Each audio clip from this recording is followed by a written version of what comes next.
Assalamualaikum warahmatullahi wabarakatuh.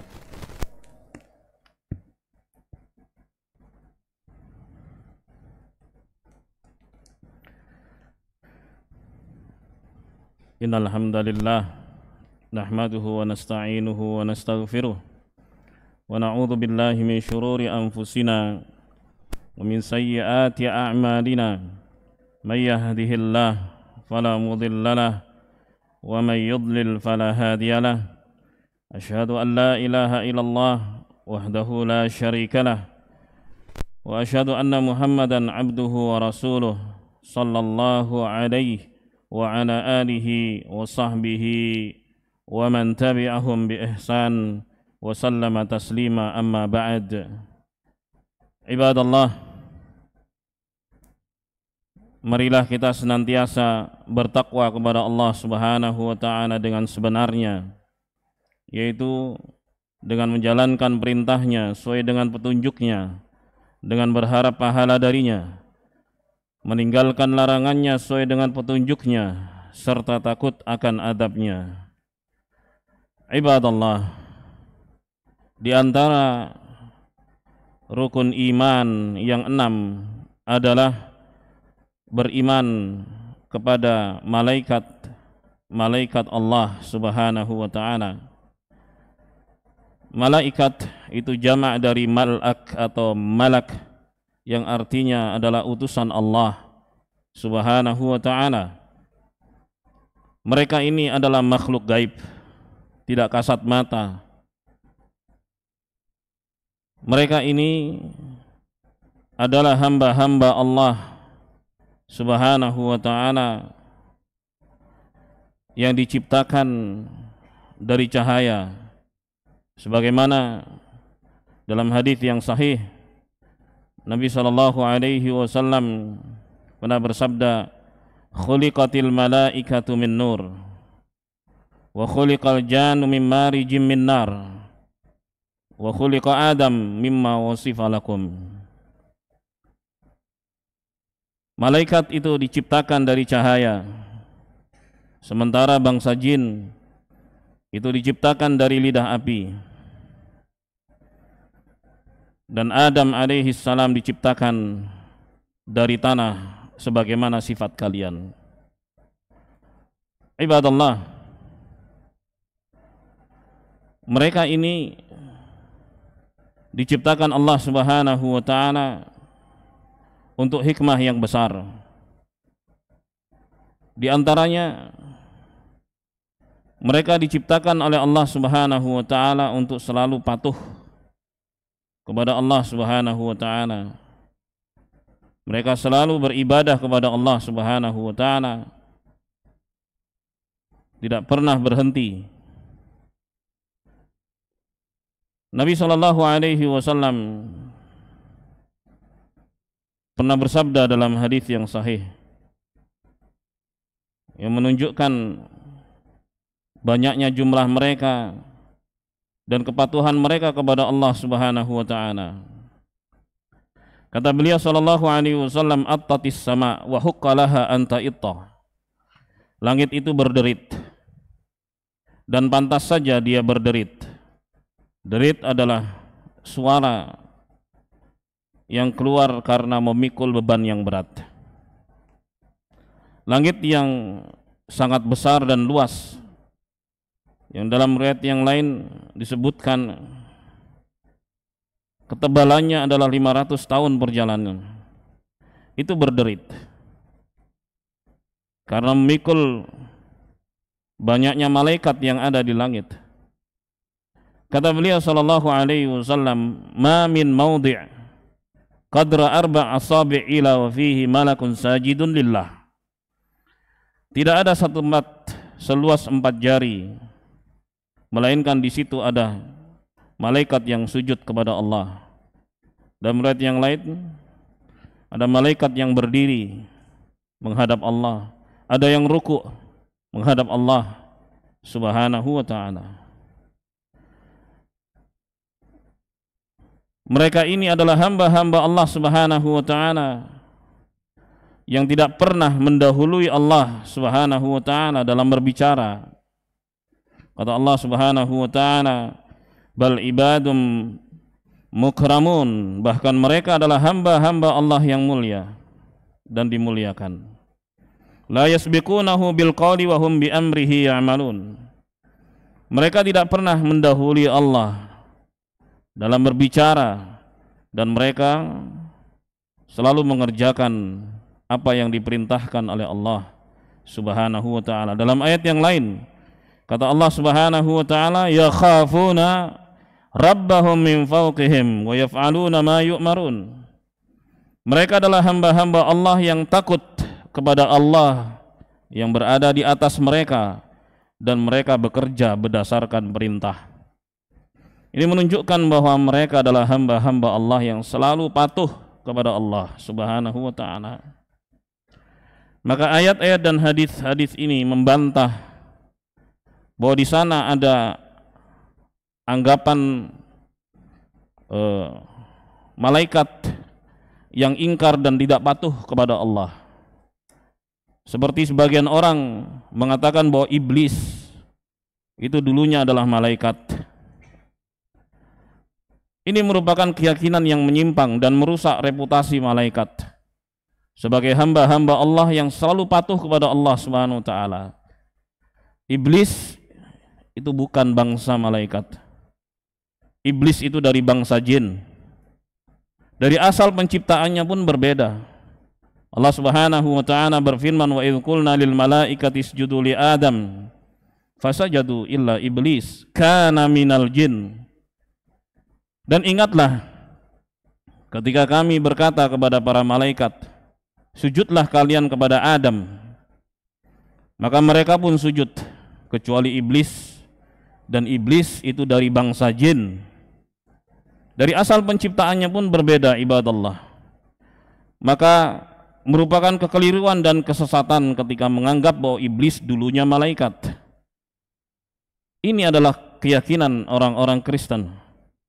Mereka sebut iblis dulunya malaikat atau Lucifer atau sebagainya dari nama-nama yang dibuat bahwa dulunya mereka adalah malaikat.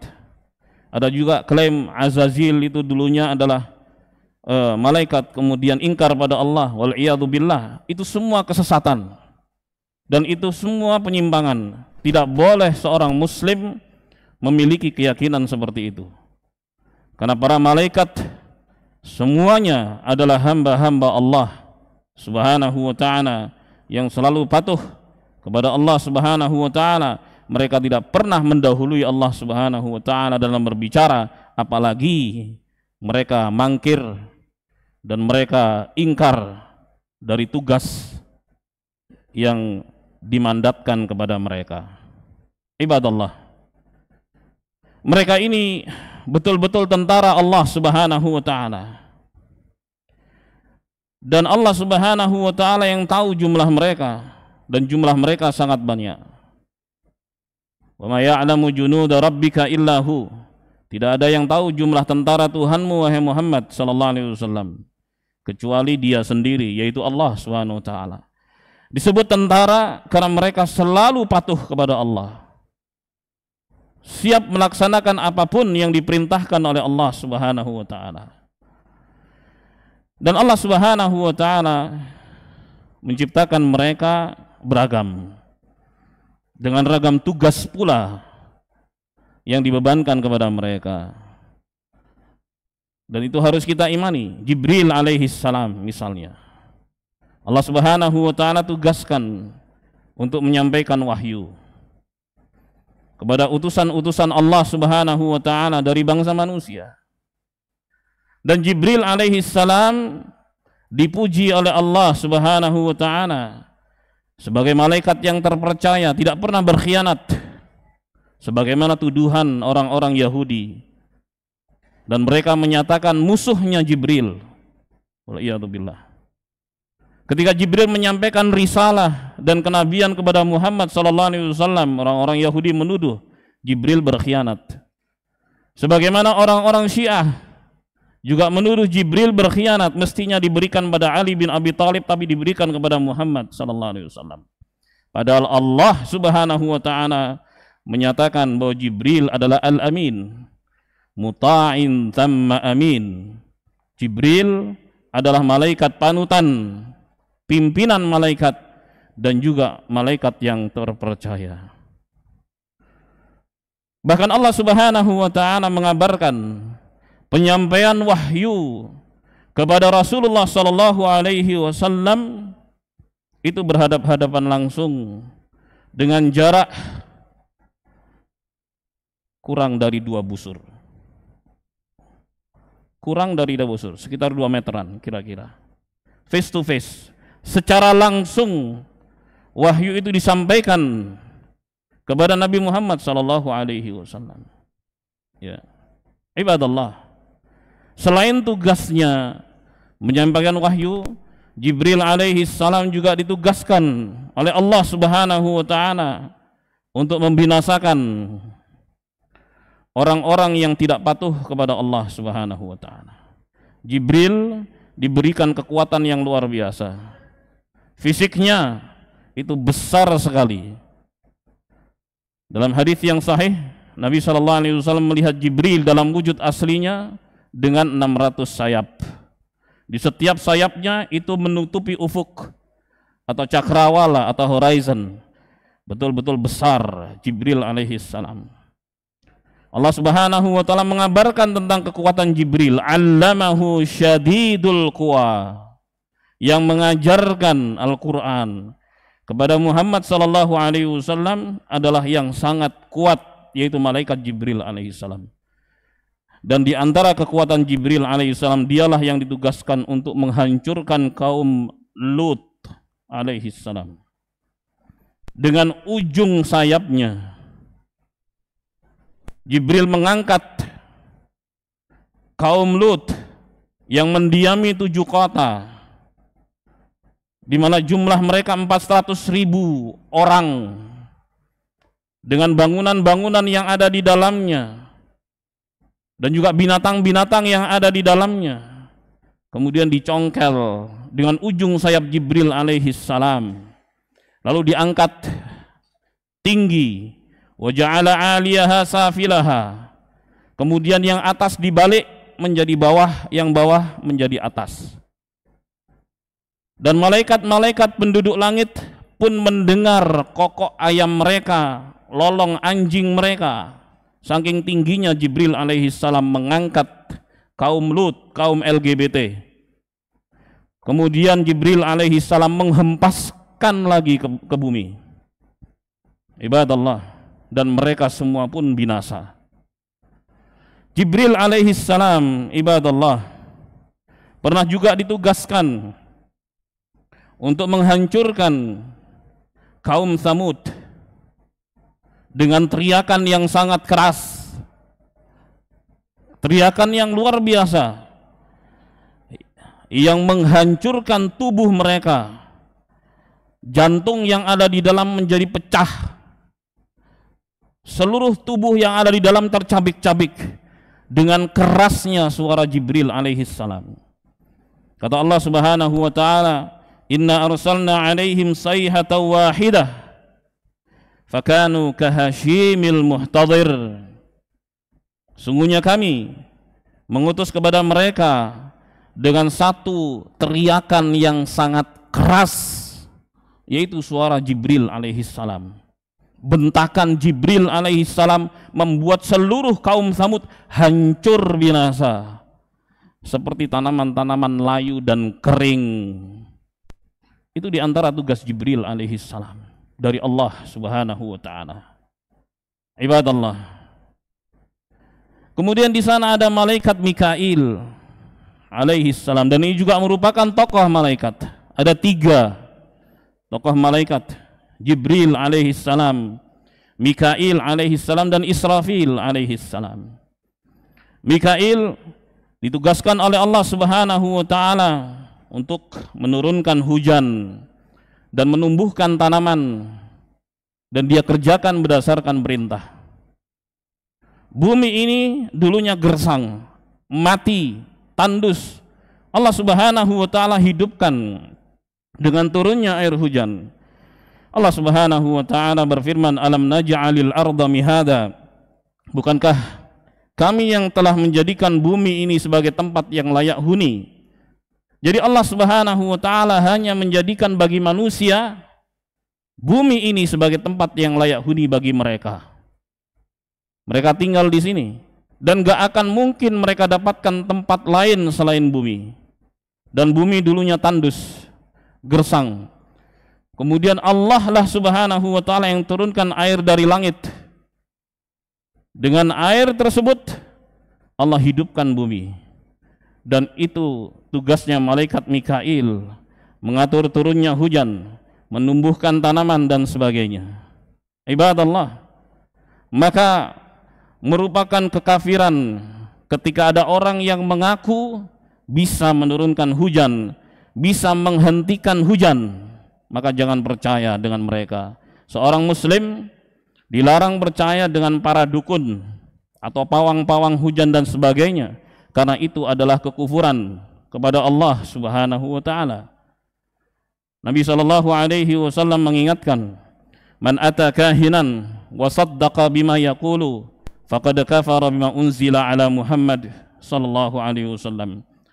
Barang siapa yang mendatangi dukun dan percaya ucapannya, maka dia telah kafir terhadap Al-Qur'an yang dibawa oleh Nabi Muhammad sallallahu alaihi wasallam. Karena Al-Qur'an mengatakan yang tahu ilmu gaib hanya Allah Subhanahu wa taala. Yang menurunkan hujan satu-satunya hanya Allah Subhanahu wa taala. Lalu bagaimana dengan usaha-usaha bikin hujan buatan? Usaha membuat hujan buatan itu adalah usaha, sama seperti seorang berusaha menanam padi di sawah. Yang memastikan berhasil ataupun gagal adalah Allah Subhanahu wa taala. Dan itu bisa dipelajari. Maka ketika ada upaya agar hujan turun dengan rekayasa cuaca misalnya, itu hanyalah usaha manusia. Tetaplah yang memutuskan bahwa hujan turun atau tidak adalah Allah Subhanahu wa taala. Sebagaimana petani yang menanam padi di sawah, yang memutuskan panen berhasil ataupun gagal adalah Allah Subhanahu wa taala.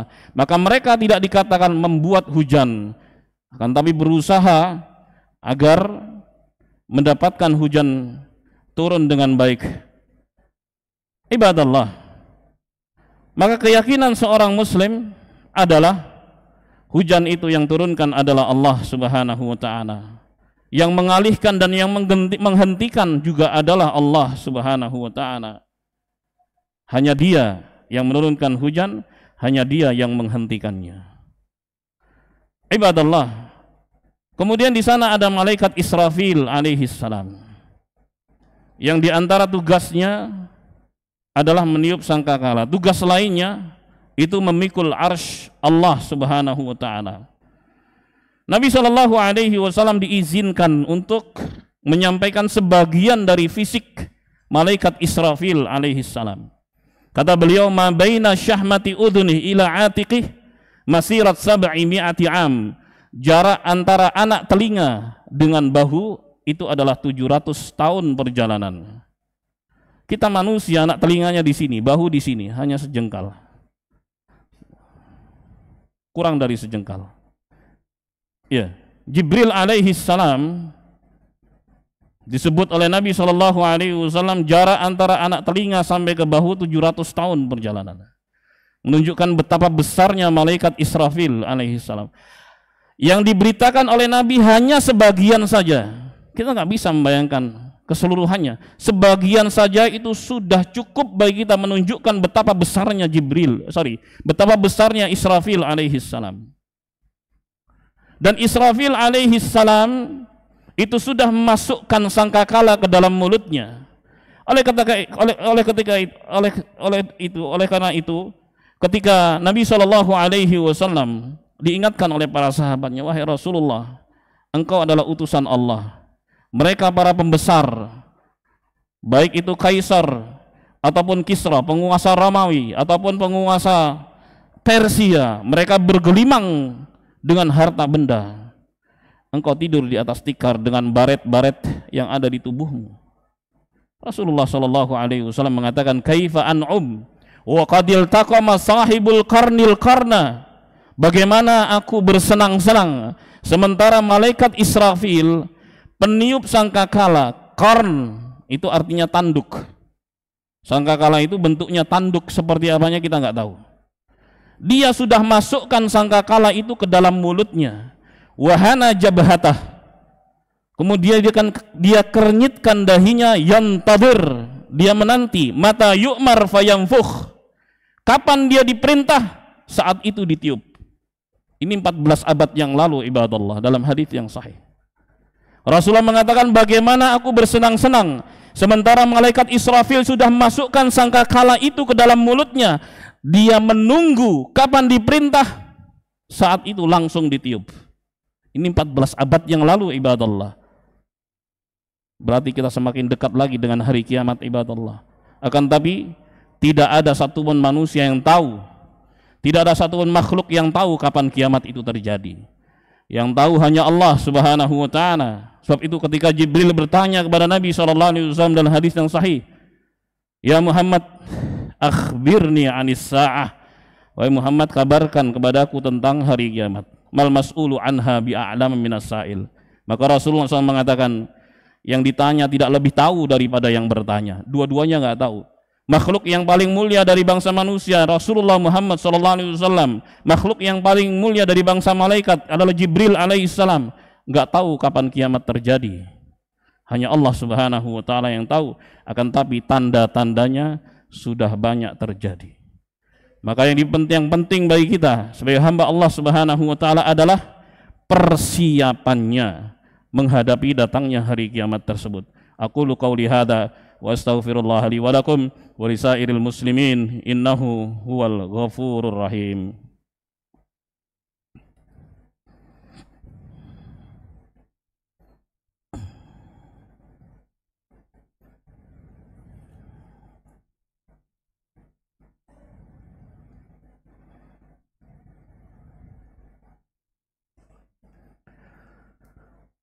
Alhamdulillah hamdan katsiran thayyiban mubarakan fih kama yuhibbu rabbuna wa yarda.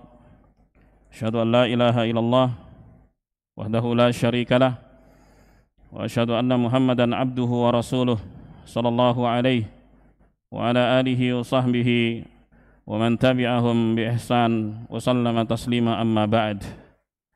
Ibadallah, ittaqullah haqqa tuqatih wa la tamutunna illa wa antum muslimun. Ibadallah, kemudian di antara tokoh malaikat adalah malakul maut, malaikat pencabut nyawa, yang juga memiliki pembantu-pembantu. Sebagaimana yang Allah Subhanahu wa taala firmankan, innal ladzina qalu rabbuna Allah tsumma istaqamu tatanazzalu alaihimul malaikatu alla takhafu wa la tahzanu. Sungguhnya orang-orang yang berkata, Tuhan kami, pencipta kami, pemberi rizki kami, dan mengatur segala urusan kami adalah Allah satu-satunya yang berhak untuk disembah. Karena yang berhak disembah hanyalah Sang Pencipta. Yang bukan pencipta, dia bukan Tuhan dan gak berhak untuk disembah. Maka mereka yang mengatakan pencipta kami adalah yang berhak untuk disembah, yaitu Allah Subhanahu wa taala. Kemudian dia istiqomah sampai mati. Artinya dia muslim. Sampai mati dia muslim. Makanya Allah mengatakan wala tamutunna illa wa antum muslimun. Jangan mati kecuali sebagai muslim. Di saat sakaratul maut tatanazzalu alaihimul malaikah. Maka turun malaikat. Banyak sekali malaikat. Pimpinannya adalah malakul maut, malaikat pencabut nyawa. Mereka menghibur orang yang mau mati ini, yang mau dicabut nyawanya ini. Allah takhafu wa la tahzanu. Jangan takut dan jangan bersedih hati. Jangan takut tentang apa yang akan kau hadapi, itu alam akhirat, dan jangan bersedih hati karena kau tinggalkan dunia. Wa absyiru bil jannati allati kuntum tu'adun. Dan bergembiralah dengan surga yang dahulu kalian dijanjikan. Mereka datang malaikat sebagaimana dalam hadis yang sahih, membawa kain kafan yang sangat lembut dan wangi dari surga untuk menyambut keluarnya ruh dari tubuh manusia yang baik yang beriman tersebut. Disambut dan dicabut dengan lembut, itu pun terasa sakitnya. Sakaratul maut. Nabi SAW mengatakan bahwa di dalam kematian itu ada keguncangan. Sakarat itu artinya keguncangan. Seorang mukmin, orang yang beriman saja mengalami guncangan-guncangan dalam kematian. Makanya mereka dihibur oleh Allah Subhanahu wa taala melalui para malaikat-malaikatnya ini.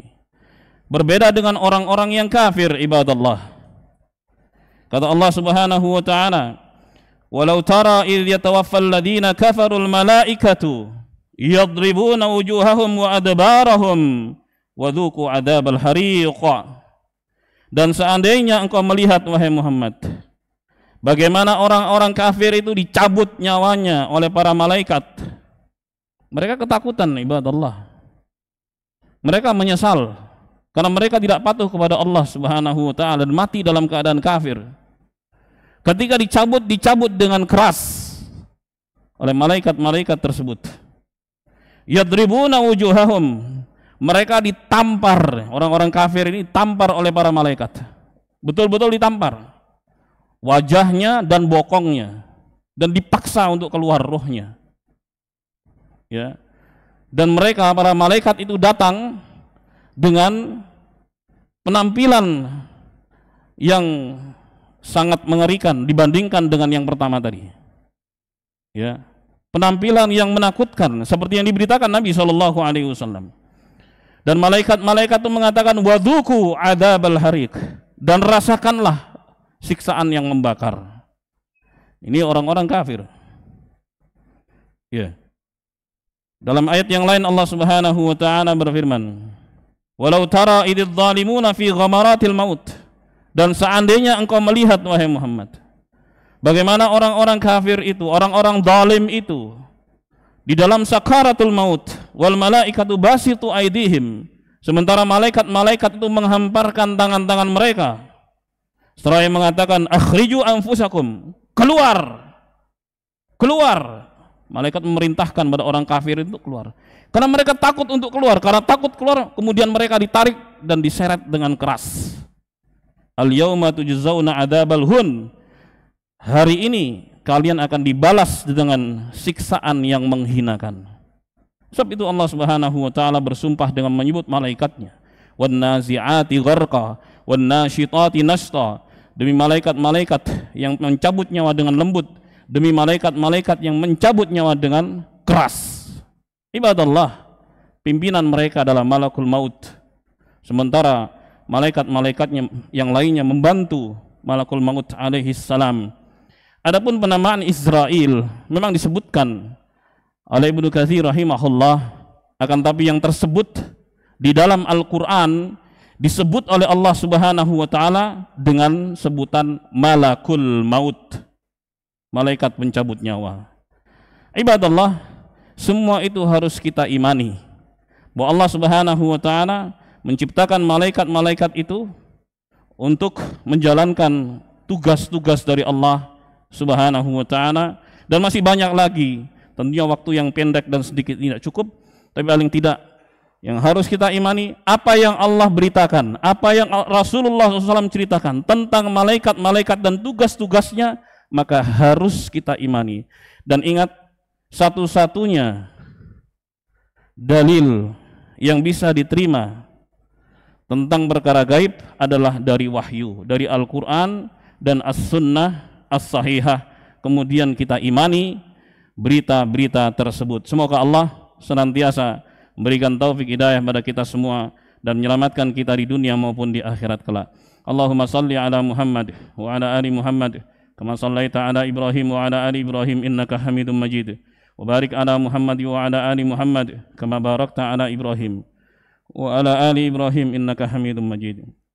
Allahumma ighfir lil muslimina wal muslimat wal mu'minina wal mu'minat al ahya'i minhum wal amwat innaka sami'un qaribun mujibu da'wat wa qadiyal hajat. Rabbana arinal haqqa haqqan warzuqna ittiba'ah wa arinal batila batila warzuqna ijtinabah. Rabbana hab lana min azwajina wa dhurriyyatina qurrata a'yun waj'alna lil muttaqina imama. Rabbana la tuzigh qulubana ba'da idh hadaitana wa hab lana min ladunka rahmah innaka antal wahhab. Rabbana atina fid dunya hasanah wa fil akhirati hasanatan wa qina adzabannar. Wa sallallahu ala nabiyyina Muhammadin wa alihi wa sahbihi wa sallam walhamdulillahi rabbil alamin.